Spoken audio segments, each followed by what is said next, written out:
kids. It's another time for reading from the SpongeBob SquarePants movie novel. Chapter 5.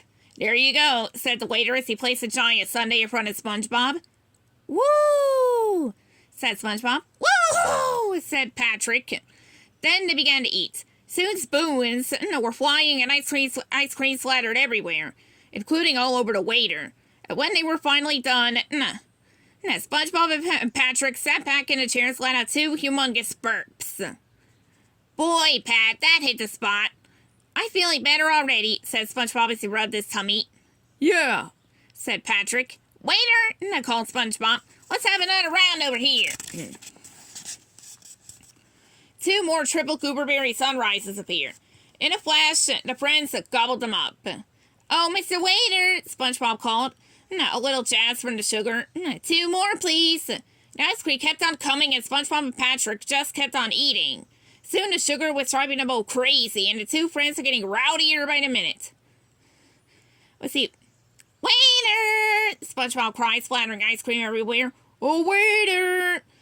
Called it, Patrick. Waiter! Waiter! Waiter! SpongeBob chanted. The waiter came over and rolled his eyes. Why do I always get the nuts? Totally crazed from a sugar high, SpongeBob and Patrick went goofy.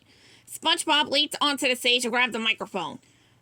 Draping an arm over the big mechanical peanut, he shouted out, All right, folks, this one goes out to my 2 bestest friends in the whole world, Patrick and this peanut guy. I love this, I love this peanut guy, said the sugared up SquarePants. And in his honor, I'm gonna sing a ditty we call, Waiter! SpongeBob and Patrick began to sing loudly and out of tune, chasing the customers away. But they still kept on eating ice cream until they turned purple. The next morning, SpongeBob woke up at the bar. Someone was shaking him and making the party boat spin. Hey, come on, buddy, said the waiter. I want to go home.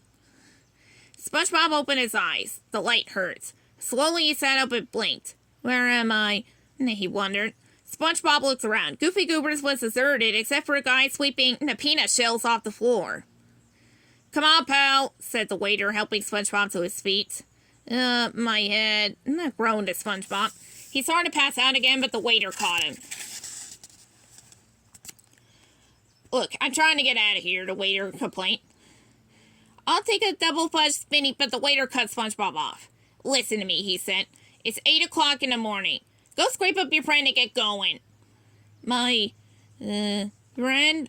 Mumbled SpongeBob. The waiter pointed at Patrick, who was lying on the floor snoring. His starfish arms and legs were spread out, and he was covered from head to toe with ice cream stains. Patrick! SpongeBob cried. Hey, what's up, buddy? Then SpongeBob fell on his face. The waiter rolled his eyes. Suddenly, SpongeBob jumped to his feet again. Wait, you said it was 8 o'clock, he cried. I'm late for work. SpongeBob began to panic. Mr. Krabs is going to be... Slowly, an angry look spread across SpongeBob's face. Yeah, he hissed. Mr. Krabs. With that, SpongeBob bolted for the door. Hey, what about your friend? The waiter cried. But SpongeBob SquarePants was already gone. Over at the Krusty Krab, too, Mr. Krabs was looking for new customers with the help of a periscope. It was the start of a busy new day for the finest restaurant in Bikini Bottom. Now pay attention, Squidward, said Mr. Krabs. He was teaching Squidward all the tricks of being a manager. As a manager, you have to keep a sharp eye out for paying customers. As he spoke, Mr. Krabs appeared through the periscope. Suddenly, something caught his attention. What's this? He said. King Neptune was riding a carriage pulled by a pack of seahorses. Next to the king sat Princess Mindy. King Neptune is riding right towards the Krusty Krab. Mr. Krabs whooped with delight. Maybe he wants us up for lunch. Mumbled Squidward, unimpressed. At this point, Mr. Krabs' eyes lit up. He's got money! Before the king entered the dining room, Mr. Krabs ran around the restaurant, changing the prices on the menu board. $101 for a Krabby Patty. Squidward cried. With cheese, Mr. Tentacles, said Krabs. With cheese. Outside, King Neptune stepped down from his carriage and spoke to Mindy. Stay in the coach, daughter, he said. This won't take long. Daddy, please, I think you're overreacting. Silence, Mindy, the king commanded. I know what I'm doing. The king turned and walked straight toward, straight into a telephone pole. Squire! Let's see, yelled the king angrily. Yes, your highness, asked the squire. Have this pole executed at once. Inside the Krusty Krab 2, the squire entered and announced Neptune's arrival with a horn fanfare. Prepare thy common selves for King Neptune, the squire declared. King Neptune entered, and they all bowed their heads. There he is, Mrs. Squidward, said Mr. Krabs, awestruck. See, the richest undersea monarch the world has ever known. And why is he wearing a paper bag on his head? Squidward asked. Greetings, subjects, King Neptune said in a kingly voice. I seek. Suddenly Neptune was interrupted by the squire's second fanfare. He blew and blew until the king finally stuck his finger into the horn, silencing it. Oh, sorry, said the squire. Ahem, said the king. Greetings, subjects. I seek the one known as Eugene Krabs. May he present himself to me at once. Mr. Krabs stepped forward. I am Eugene Krabs, your highness. Would you like to order something? Nay! No, we see. Roared King Neptune angrily. I am onto you, Krabs. You have stolen the royal crown. Thunder and lightning followed his each and every word. The king pointed his trident at Mr. Krabs. You cannot deny what you have done, declared the king. For as clever as you are, you left a damning piece of evidence at the scene of the crime. King Neptune held out the scroll. On it were written these words. I stole your crown, sighed Eugene Krabs. Krabs blinked in astonishment as he read the words. The king hurled the scroll to the floor. Relinquish the royal crown to me at once, or I shall be forced to do some very nasty things to you with my trident. But this is crazy. I didn't do it, stammered Mr. Krabs. Just then the phone rang and the answering machine picked up. Ahoy, this is Eugene Krabs. Please leave a message, said the voice on the answering machine. After the beep, a gruff voice spoke. Hi, Mr. Krabs, this is Clay, the guy you sold Neptune's crown to. I just wanted to say thanks again for selling me the crown. You know, Neptune's crown. Mr. Krabs frantically tried to shut off the answering machine, but it just kept going. I sold the crown to a guy in Shell City, said the gruff voice, and I just wanted to say thanks again for selling me the crown. That's Neptune's crown, which is now in Shell City. Goodbye.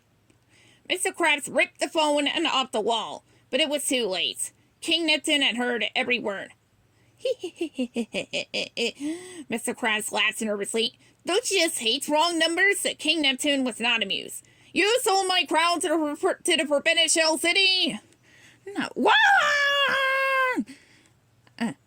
Neptune's scream shook the walls of Mr. Krabs' new restaurant. At that exact moment, inside a phone booth on the other side of Bikini Bottom, Plankton listened with glee to the results of his incriminating phone call. Plan Z, I love Plan Z, he cackled as he hung up the phone. Let's see, whoa!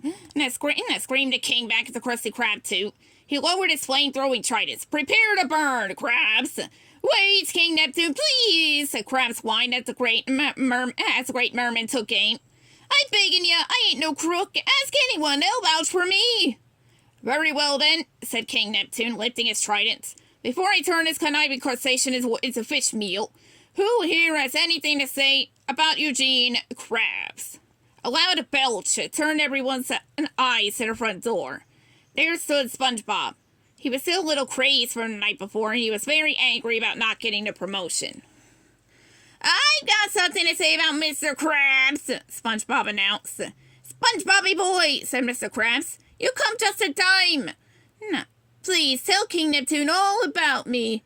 King Neptune faced the king. I've worked for Mr. Krabs for many years, and always thought he was the greatest boss, said SpongeBob. You see, cried Mr. Krabs, a great boss. Until today, SpongeBob continued. I now realize he's not a great boss. In fact, Mr. Krabs is nothing but a great big jerk. And then he's fat.